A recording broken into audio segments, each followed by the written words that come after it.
Hello guys, ito naman, unboxing na naman tayo. Ano pala to guys? Yaguan shampoo.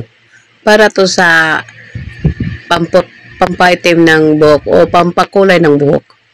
May dalawang klase nito guys, may brown at saka black.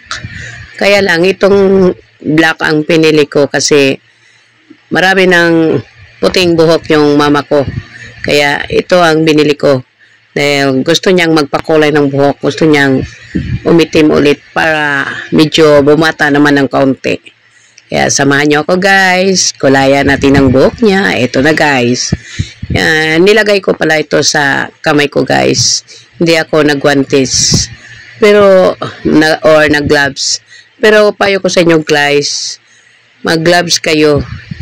Kasi kahit hindi siya dumikit sa kamay ko dito nung ginagawa ko to, diyan ko na nakita guys na may ano pala na sa kamay ko, may dumikit palang kulay na itim.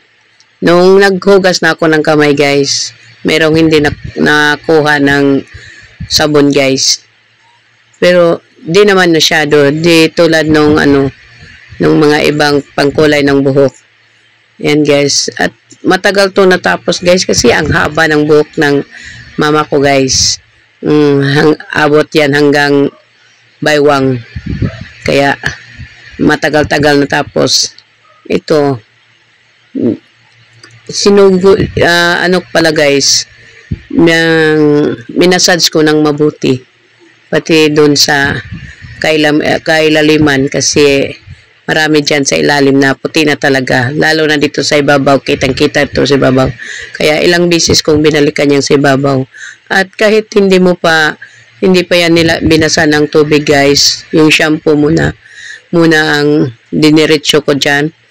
Bubula talaga siya guys pag kinuskos mo na sa buhok mo. Yan.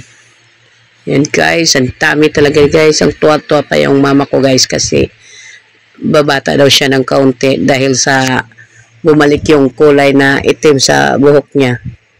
At matagal-tagal ding natapos to guys. Yan. Hanggang kasi ang buhok niya hanggang balakang o hanggang baywang. Mahaba guys kasi hindi si mama hilig magpaputol ng buhok. Yan. Kiruskus ko guys dyan talaga sa harap guys kasi ang dami dyan sa harap. Kitang-kita. Okay lang yun sa ilalim kasi hindi masyadong makita. Pero dito sa taas guys, sa may noo guys, ayan guys, ang dami. Lalo na pag binuklat mo ng suklay. Ayan. Ayan guys, tingnan nyo, unti-unti nang umitim. Ayan. At di pa siya nakontento, siya talaga ang sumuklay niyan mamaya guys. Ayan. Ayun, dami talaga guys. Kuskus ng kuskus. Ayan. Pati sa ibaba, sa dulo. Pinaglagyan ko talaga guys para umitim talaga lahat guys. At umabot to ng guys. Ang result nito, umabot ng ilang buwan. Pag na guys, bumalik na siya sa pagkaputi guys. Pwede nyong shampoohan ulit, pwede yan araw-araw guys, pero sayang naman kung araw-araw pangkulay yan guys. Kaya pang minsan-minsan lang guys, pag medyo bumalik na sa pagkaputi kasi matagal maubos yan guys. 500 ml ang laman ng isang bote guys. At meron ding buy one take one ito guys, meron ding brown, pwede kayo mamili black or brown. Yan.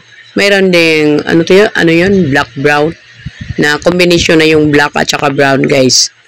Ayan, may buy one take one kung gusto nyong marami kayong gumamit o gusto nyong ma-maintain talaga at hindi kayong maubusan. Matagal din itong maubos kasi 500 ml to. Pero mabuti na yung buy one take one kasi mas lalong tumagal maubos. Ayan. Ayan guys, inagaw na yung suklay sa akin. Gusto niya siya mismo ang magsuklay. Ayan, kaya nagagandahan siya guys sa resulta guys. At saka hindi pa nangingitim yung anit niya guys sa pangkulay guys. Natural pa rin yung anit niya. Kulay pa rin ng balat. Ayan. At gustong-gusto niya siya yung nagsusuklay. Sabi ko, maligo ka na. Kaya Ito, pagkatapos niyang maligo, ito ng resulta guys. Yan. Mukhang bumata ang mama ko guys ng ilang taon. Tuwang-tuwa siyang humarap sa salamin kasi ang batang-bata niya raw. Kasi bumalik sa pagkaitim yung buhok niya. Malaking pagbabago yan guys. Nakita nyo naman kanina kung anong itsura ng buhok niya. Ngayon, parang walang muban guys. Yan. Itim na itim talaga guys. At shiny siya guys. Kahit basa pa. Tingnan mo dito sa likod guys. Ayan. Ang buhok ng mga ko sa likod. Mahaba yan guys. Kaya kung nagustuhan nyo ang Yaguan shampoo guys, check out na kayo para sa ating mga senior. Yan lang guys.